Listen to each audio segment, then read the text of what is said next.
जिंदगी की किताब में कुछ बाब ऐसे होते हैं जो चाह कर भी बंद नहीं किए जा सकते।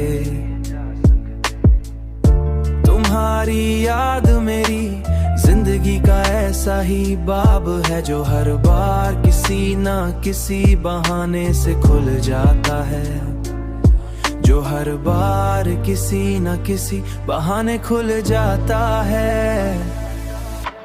कभी किसी गीत की आवाज सुनकर, कभी किसी शाम के खामोंजर को देखकर, कभी किसी तन्हा रात के सुनाटे में जब दिल अपने ही ख्यालों में खो जाता है, ही ख्यालों में खो जाता है।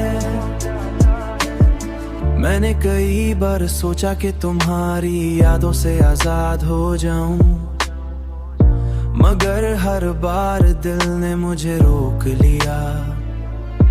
शायद इसलिए कि मोहब्बत सिर्फ एक एहसास नहीं बल्कि एक ऐसी कहानी है जो इंसान के दिल में हमेशा के लिए लिख दी जाती है।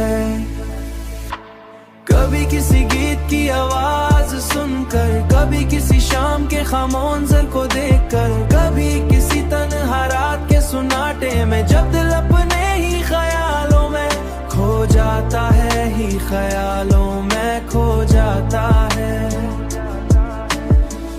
और जब तक दिल धड़कता है वो कहानी